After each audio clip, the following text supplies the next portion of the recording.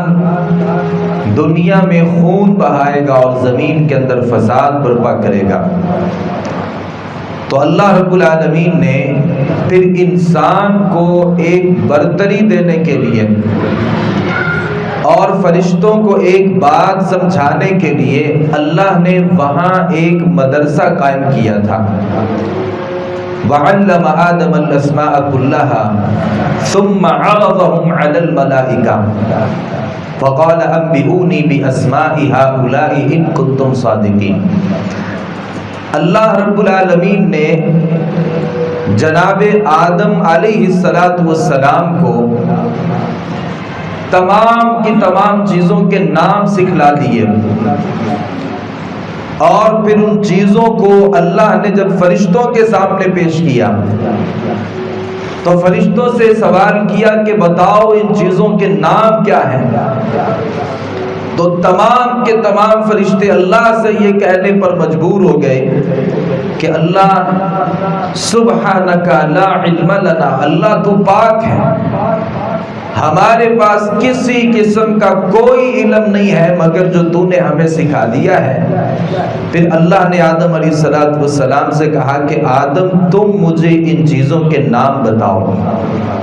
تو آدم علیہ السلام نے ان تمام چیزوں کے پھر نام ذکر کیے۔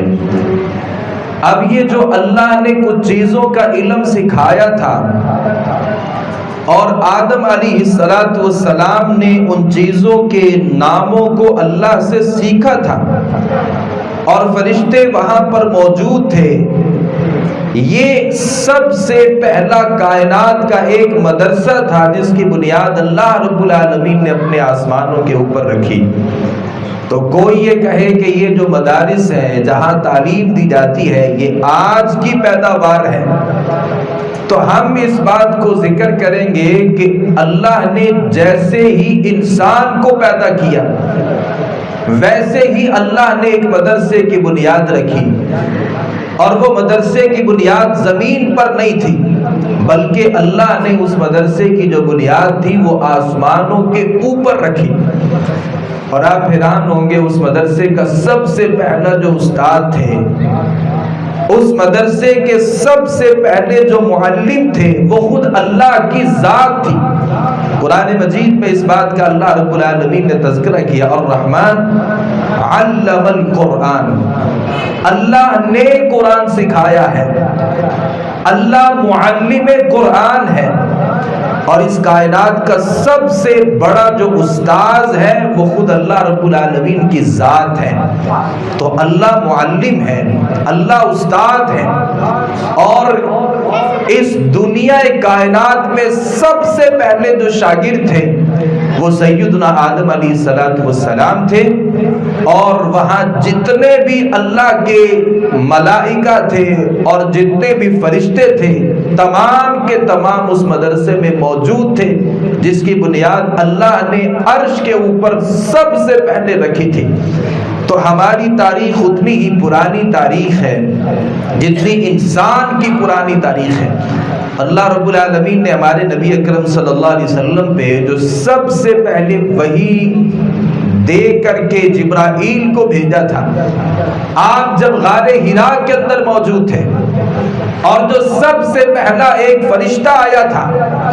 اس فرشتے نے اللہ کے نبی صلی اللہ علیہ وآلہ وسلم کے پاس آ کر کے آپ کو دبا کر کے جو سب سے پہلی بات کہی تھی،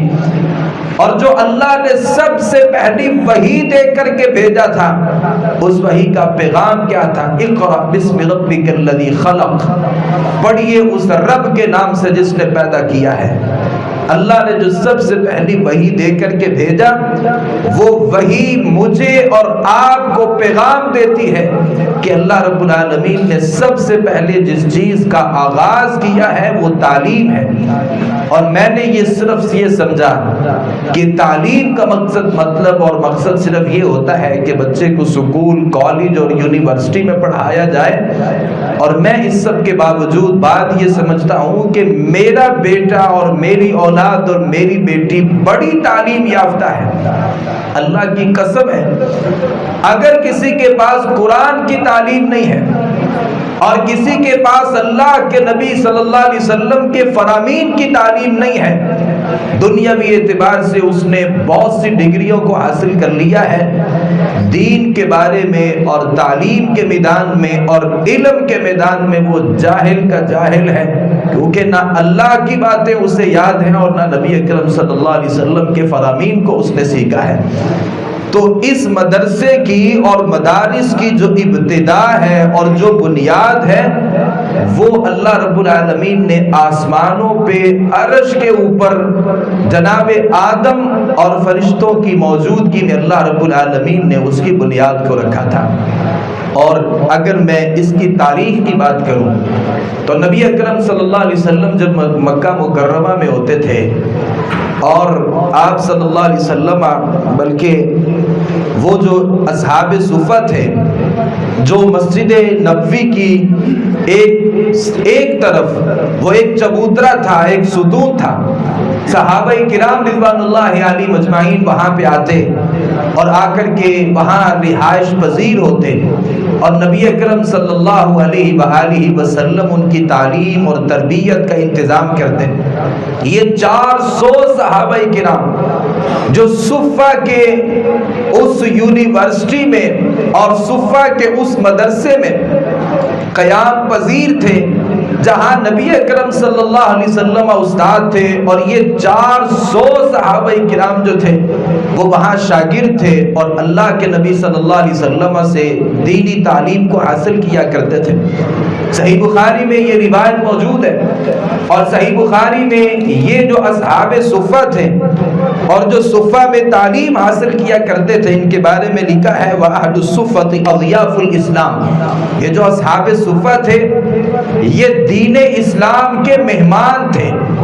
اور جتنے بھی امیر صحابہ کرام ہوا کرتے تھے، جو مالدار ہوا کرتے تھے، جن کے پاس پیسے تھے، دولت تھے، وہ اپنے گھروں سے جب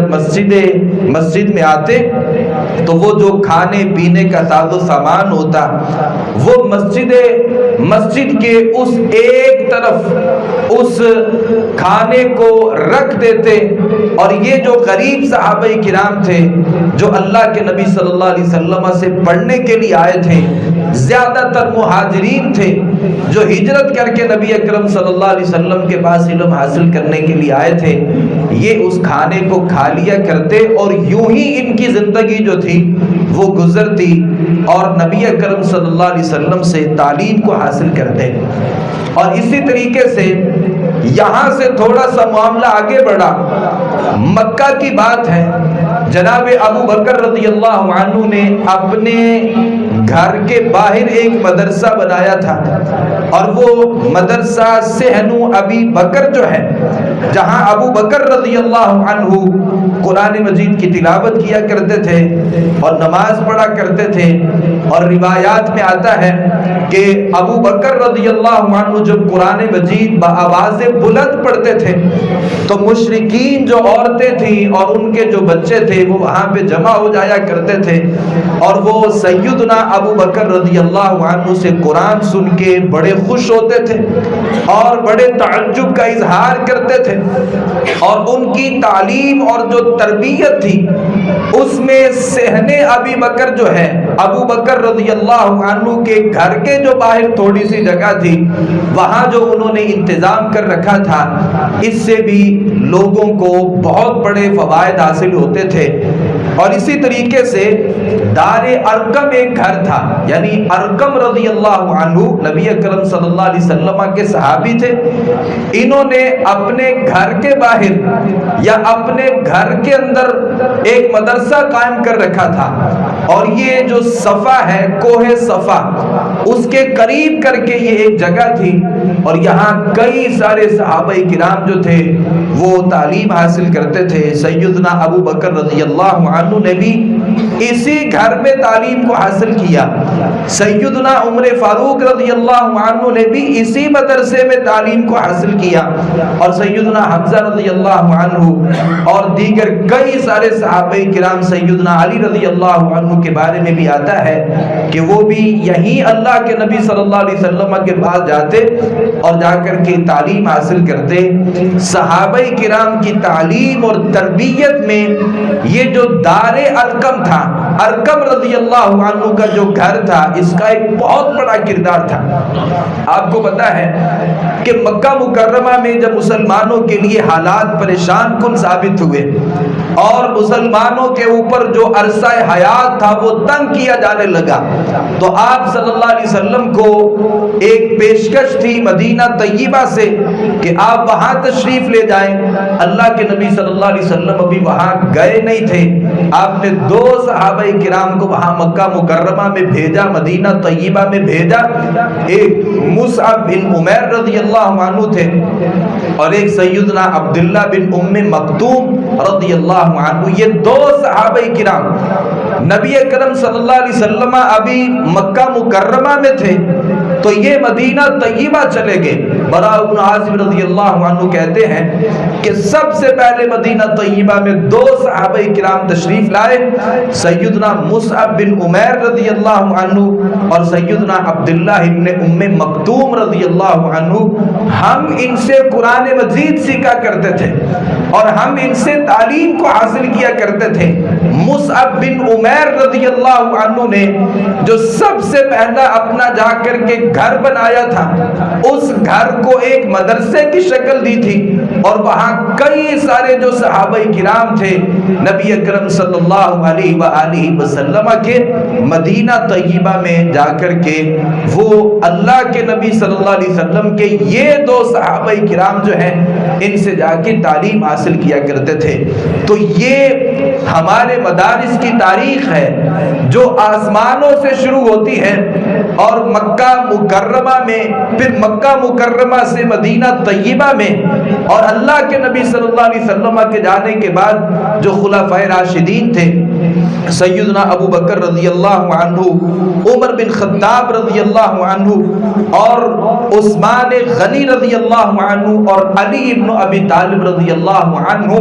یہ جتنے صحابہ کرام تھے اپنے اپنے زمانے میں انہوں نے مدارس کا انعقاد کیا،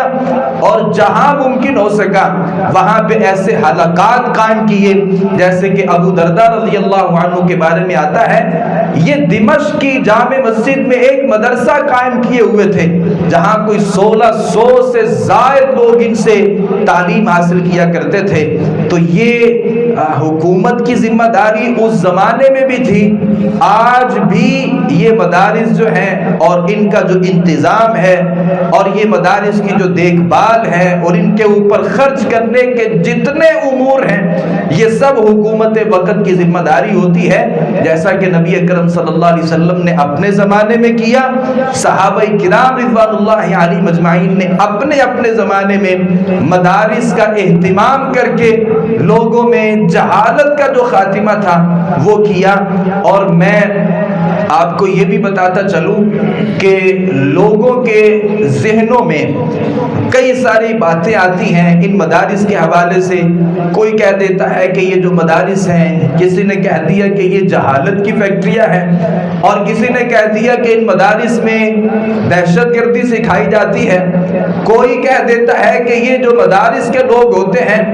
یہ ہمارے معاشرے سے نا آشنا ہے اور یہ کوئی پرانی تعلیم لیے پھر رہے ہیں۔ آج کے حالات کیا ہیں،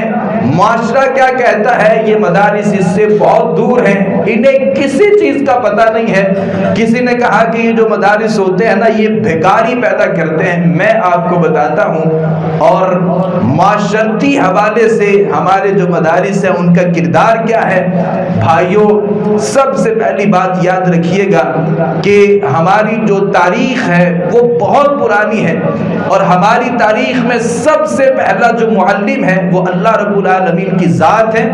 اور نبی کرم صلی اللہ علیہ وسلم معلم ہے۔ سادات صحابہ کرام جو تھے وہ اپنے اپنے زمانے میں معلم تھے،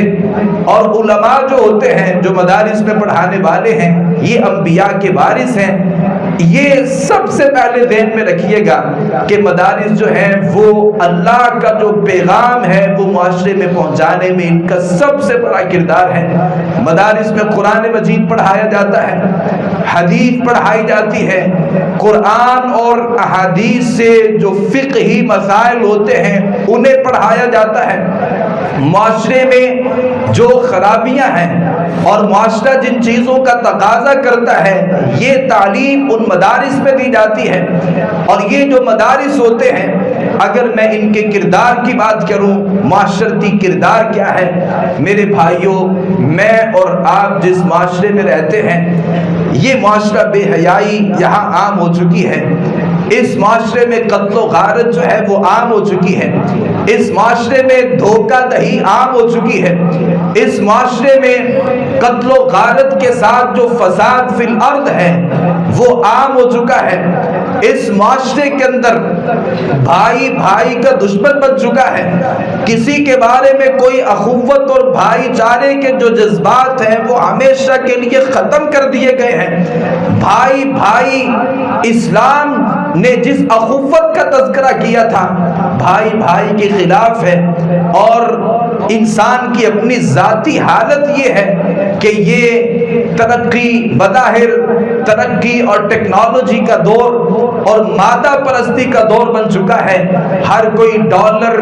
ریال اور پیسوں کے پیچھے بھاگ رہا ہے. ان تمام حالات میں مدارس جو کردار ادا کر رہے ہیں، مدارس میں ہمارے پاس جو بچے آتے ہیں ان کو اخلاقیات پڑھائی جاتی ہیں، انہیں قرآن مجید کی تعلیم دی جاتی ہے، اخلاق کو سنوارا جاتا ہے. پھر جب نماز پڑھنے کے لیے کھڑے ہوتے ہیں، کندھے کے ساتھ کندھا ملا کر کے، پاؤں کے ساتھ پاؤں ملا کر کے ایک امام کے پیچھے جب کھڑے ہوتے ہیں، ہم سبق دیتے ہیں، ہم پیغام دیتے ہیں، لوگوں کو بتانا چاہتے ہیں ہمارے درمیان کوئی تفریق نہیں ہے. کوئی امیر ہے، کوئی غریب ہے، کوئی مالدار ہے، کوئی لاچار ہے، کوئی ذات پات میں بڑا ہے اور کوئی خاندان کنبے قبیلے کے اعتبار سے بہت چھوٹا ہے، کوئی عالی النسب ہے، کوئی چھوٹی ذات سے تعلق رکھتا ہے. ہمارے نزدیک کوئی امتیاز نہیں ہوتا، ایک ہی صف میں کھڑے ہو جاتے ہیں اور ہم لوگوں کو پیغام دیتے ہیں کہ اسلام جو ہے وہ اتفاق کا نام ہے، اتحاد کا نام ہے. ہمارے جو مدارس ہوتے ہیں لوگ یہ سمجھتے ہیں اور لوگوں کو ان مدارس کے حوالے سے بڑے شکوک و شبہات ہیں اور بڑے والدین جو ہوتے ہیں وہ اس حوالے سے بہت محتاط ہوتے ہیں کہ اپنے بچے کو کبھی مدرسے میں نہیں بھیجنا.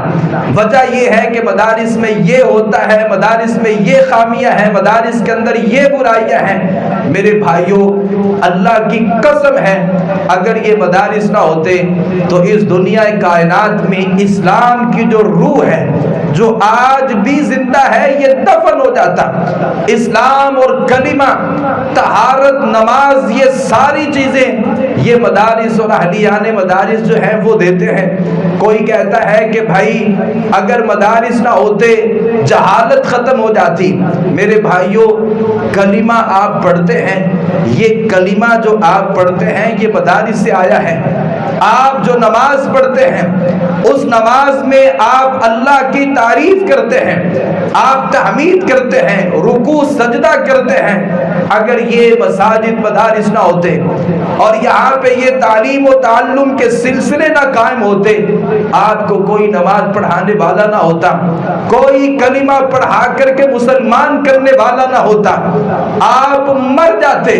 کوئی نماز جنازہ پڑھانے کے لیے کوئی آپ کو امام میسر نہ آتا اور آپ آپسی اختلافات میں لڑ کر جھگڑ کر فسادات کے مرتکب ہو کر کے اس دنیا سے چلے جاتے. اگر یہ مساجد اور مدارس آپ کے اختلافی مسائل کو قرآن و سنت کے مطابق حل نہ کرتے اور اس دنیا کائنات کا جو نظام ہے وہ جنگلوں کی طرح جیسے جانوروں کی زندگی ہوتی ہے، لوگوں کی زندگی ویسے ہو جاتی. اخلاقیات ان مدارس سے آتے ہیں،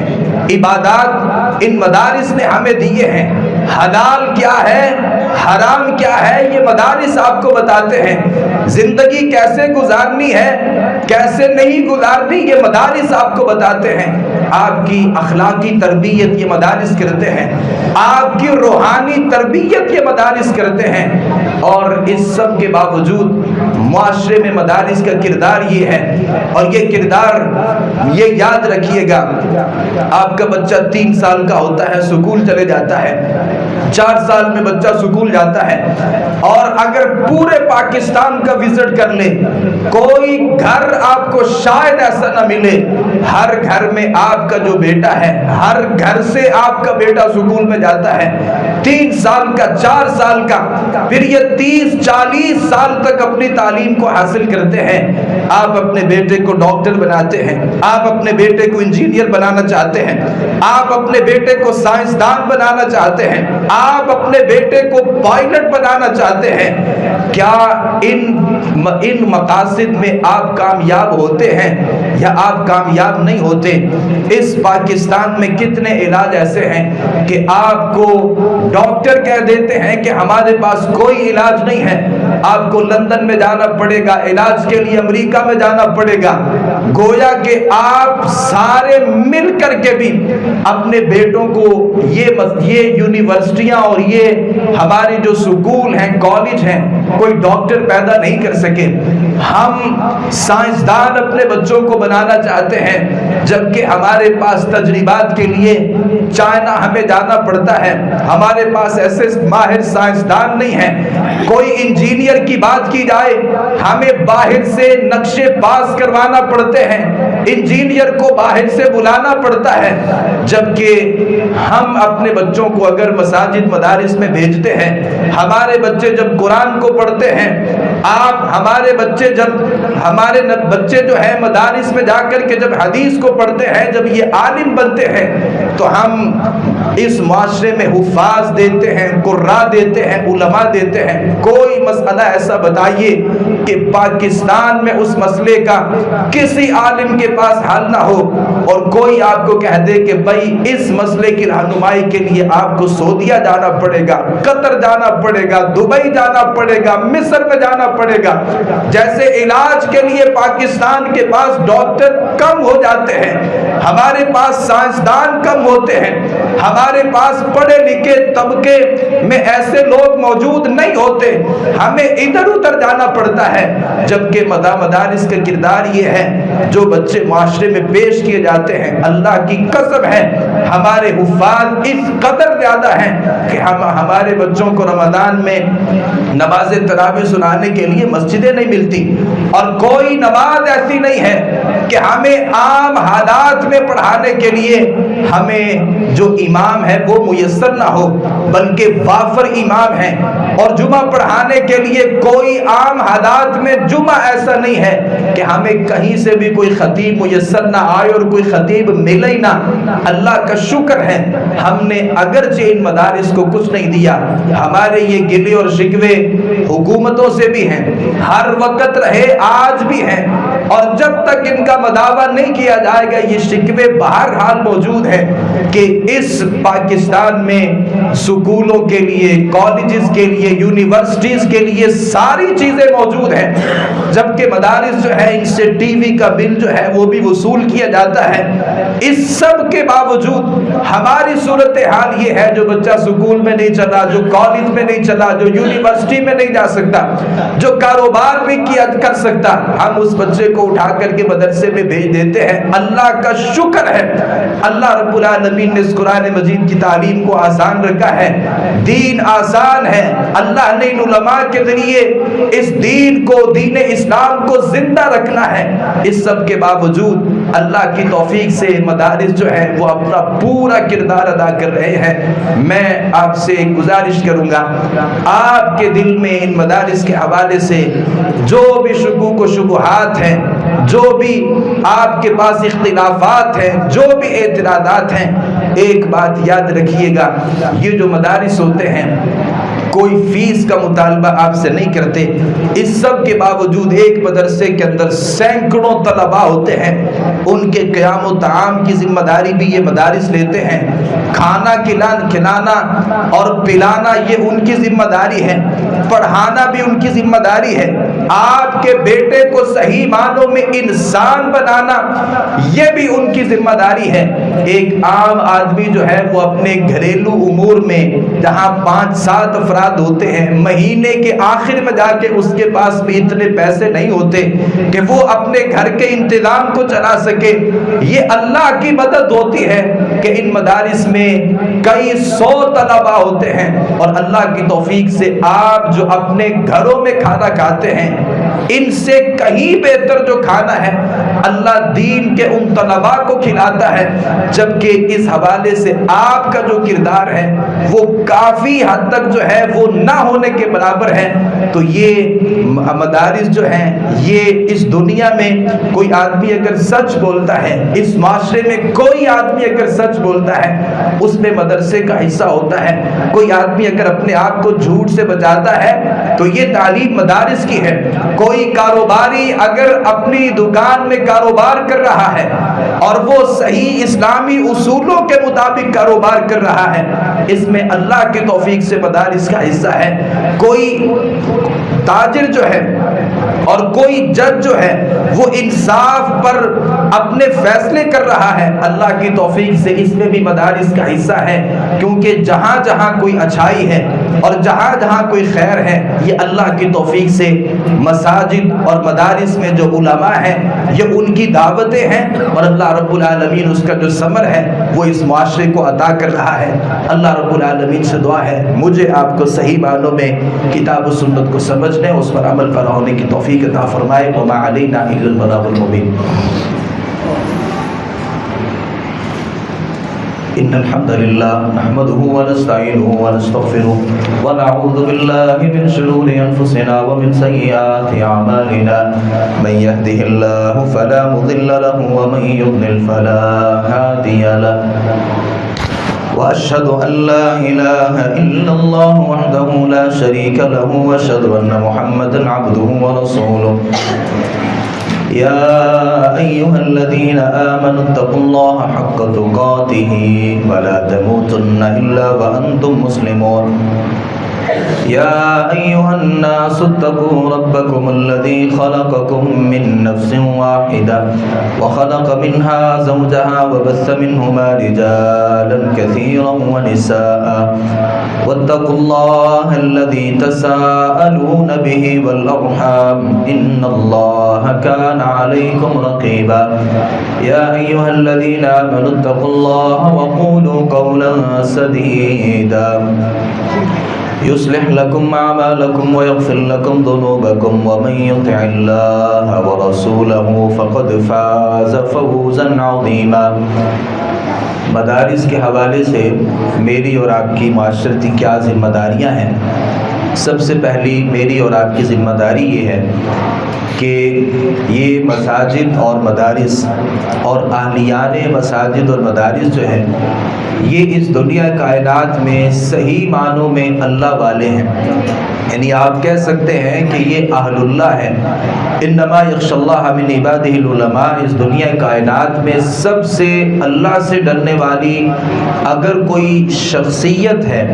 اور اللہ سے اگر کوئی ڈرنے والے لوگ ہیں تو وہ علماء ہیں۔ لہذا جو اللہ سے ڈرنے والے جو علماء ہیں، جو صحیح معنوں میں اہل اللہ ہے اور جو اللہ کے دین کو زندہ کیے ہوئے ہیں اور جن کی وجہ سے دین اس دنیا میں ابھی بھی باقی ہے، اپنے ان علماء کے ساتھ جو محبت ہے وہ میرے اور آپ کے دل میں ہونی چاہیے۔ جو شکوک و شبہات ہیں، جو اختلافات ہیں اور جو مجھے مدارس پر اور مساجد پر جو مجھے اعتراضات ہیں، ان اعتراضات کو ختم کرنے کی ضرورت ہے۔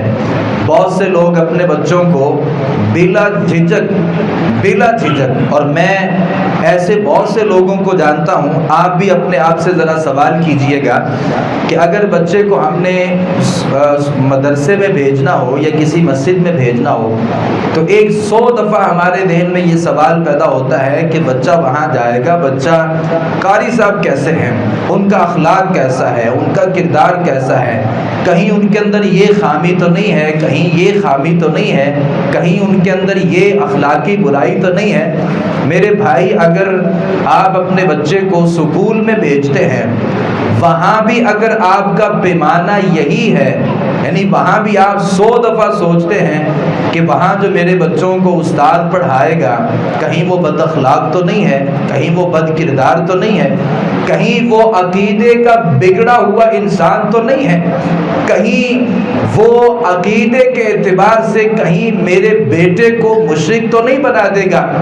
کہیں وہاں جو مخلوط ایسا ماحول ہے کہیں میرا بیٹا اس مخلوط ماحول میں جا کر کے صحیح اور جو غلط کی تمیز ہے اسے کہیں بھلا تو نہیں دے گا۔ اور میرا بیٹا جہاں جا کر کے بیٹھے گا اور ساتھ اور برابر کے ٹیبل میں میرے بیٹے کے ساتھ جب ایک لڑکی بھی بیٹھے گی تو وہاں کیا اخلاقی برائیاں ہو سکتی ہیں؟ کیا مدرسے میں جب بچے کو بھیجتے ہیں تو 100 طرح کے جو سوالات میرے دل اور دماغ میں جب پیدا ہوتے ہیں، اگر یہی سوال اپنے بچے کو جب آپ سکول میں بھیجتے ہیں، وہی سوال اگر میرے ذہن میں تب بھی آتے ہیں تو میں آپ کو صحیح اور درست سمجھوں گا۔ اگر بچے کو صرف مسجد میں بھیجتے ہوئے 100 دفعہ میرے ذہن میں شکوک و شبہات ابھرتے ہیں، اور سکول میں اپنے بیٹے کو میں بے خوف و خطر ہو کر کے بھیج دیتا ہوں، تو پھر مجھے آپ کے اوپر شک ہونے لگے گا کہ آپ کا جو اعتماد سکولوں کے اوپر ہے جہاں کبھی بھی آپ کو داخل نہیں ہونے دیا، اور میں بہت سے ایسے سکولوں کو جانتا ہوں کہ آپ کی رسائی آپ کے بچوں کے ٹیچر تک نہیں ہے، یعنی آپ اپنے بچوں کے ٹیچرز کو جا کے نہیں مل سکتے، وہ کس ماحول میں رہتا ہے آپ اسے نہیں دیکھ سکتے، آپ کا بیٹا کس کلاس روم میں بیٹھتا ہے آپ جا کر کے نہیں دیکھ سکتے۔ اور اللہ کی قسم ہے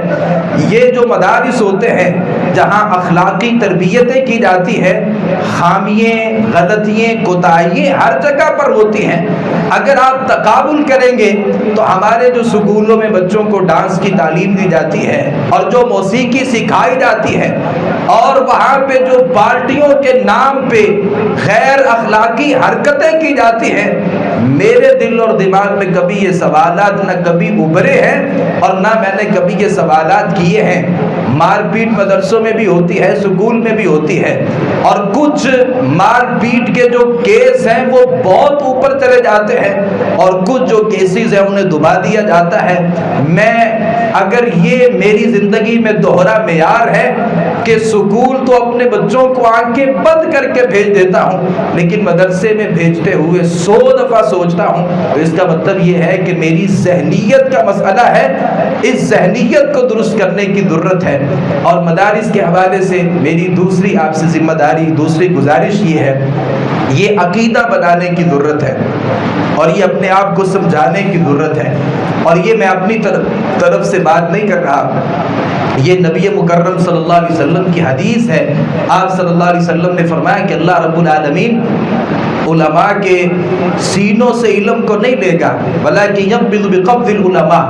اللہ جو ہے وہ علماء کو فوت کرنا شروع کر دے گا، اور علماء جب فوت ہو جائیں گے اللہ پھر قیامت کو قائم کر دیں گے۔ آپ یہ عقیدہ بنائیے،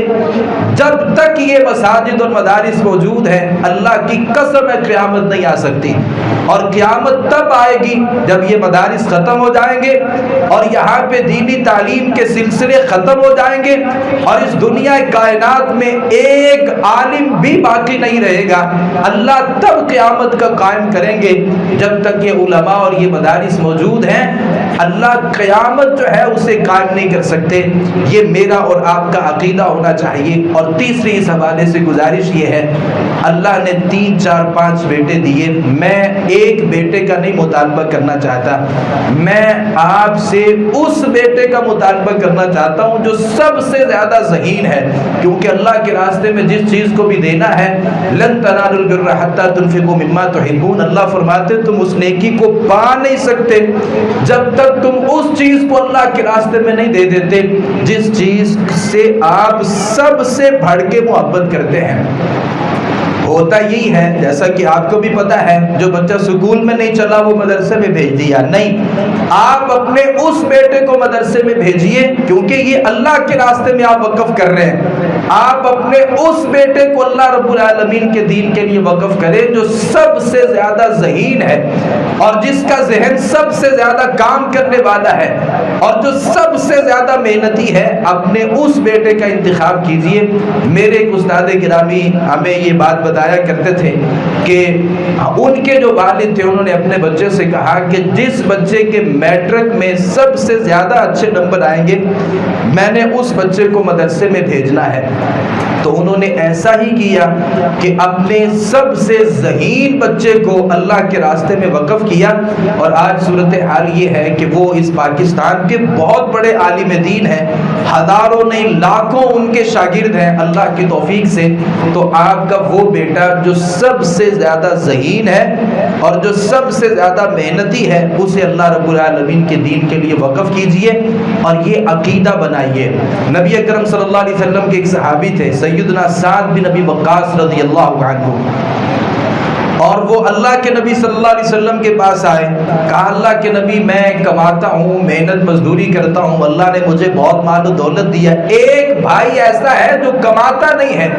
وہ صرف آپ سے تعلیم حاصل کرتا ہے۔ تو اللہ کے نبی صلی اللہ علیہ وسلم نے فرمایا کہ اللہ جو ہے نا وہ تمہارے کمزور اور ضعفاء جو ہیں، آپ کے وہ طلباء اور وہ آپ کے بیٹے جو تعلیم حاصل کر رہے ہوتے ہیں دینی،